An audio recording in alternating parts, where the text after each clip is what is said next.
PTI शिक्षकों का मुद्दा लगातार तूल पकड़ता जा रहा है और सरकार है कि उनसे बात करने को भी तैयार नहीं है।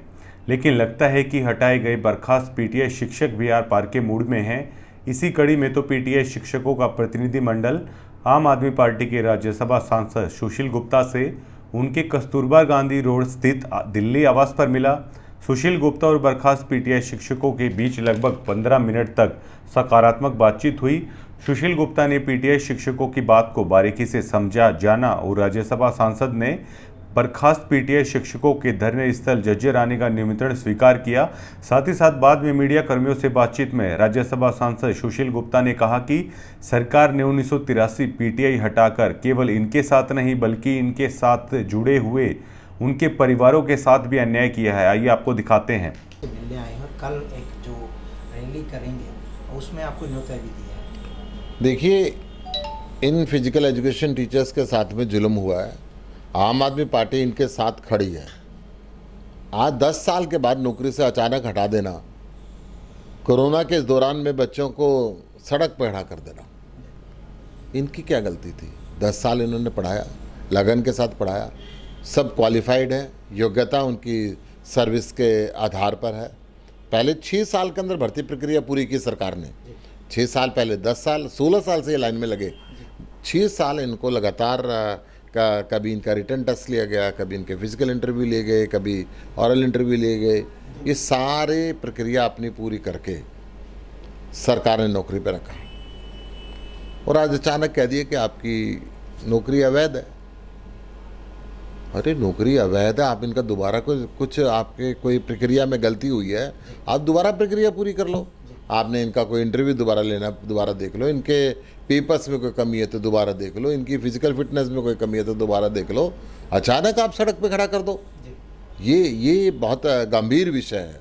अगर दोषी थे तो उस समय की सरकार भी दोषी थी, अगर सज़ा देनी है तो उनको दो जी। जो ये लगभग इतने हज़ारों फिजिकल एजुकेशन टीचर्स हैं और इनका परिवार इस पर डिपेंडेंट है, इनकी क्या गलती थी? इनको तो नहीं पता कि सरकार की प्रक्रिया इस रूट से घूमनी है, इस रूट से घूमनी है। जिस भी रूट से घूमनी थी उस सरकार का उस समय का काम था, उस सर्विस। देखिए, राजनीतिक द्वेष भावना बीजेपी और कांग्रेस के बीच में ये अंदर हो सकती है कि कांग्रेस के शासनकाल में लगे थे तो बीजेपी ने इसलिए हटा दिया। मैं इस बात में जा नहीं रहा हूँ। मैं तो ये कह रहा हूँ कि इनकी गलती क्या है। प्रक्रिया गलत हुई तो सरकार की, किसी अधिकारी की।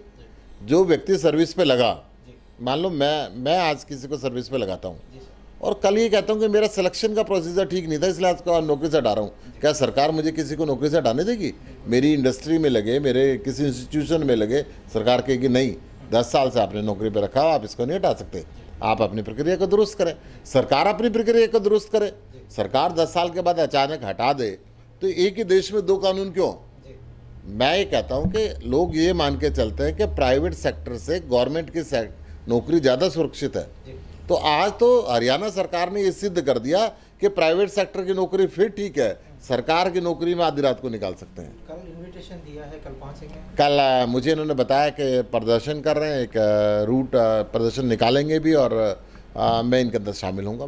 मेरे को इन्होंने झज्जर बुलाया तो मैं पहुंचूंगा कल। उसके बाद पीटीआई शिक्षकों ने मीडिया कर्मियों से बातचीत में बताया कि सांसद सुशील गुप्ता ने उन्हें विश्वास दिलाया है कि वो हरियाणा सरकार के इस अन्यायपूर्ण फैसले के खिलाफ राज्यसभा में उनकी आवाज़ उठाएंगे और कल राज्यसभा सांसद माननीय सुशील गुप्ता पीटीआई धरने जज्जर पर भी हटाए गए पीटीआई शिक्षकों को अपना समर्थन देने के लिए पहुंचेंगे। हाँ जी, आज हम पीटीआई साथी जज्जर से दिल्ली आप पार्टी के जो राज्यसभा सांसद श्री सुशील कुमार गुप्ता जी हैं उनसे मिले हैं। कल उन्होंने धरने पाने के लिए हमारे को आश्वस्त किया है और कह रहे हैं कि आप पार्टी से पूरा समर्थन आप लोगों के साथ है। कल वो धरने में शामिल भी होंगे, अनशन के ऊपर वहाँ जाएंगे हमारे पास और उन्होंने इसको सर स्वीकार किया है।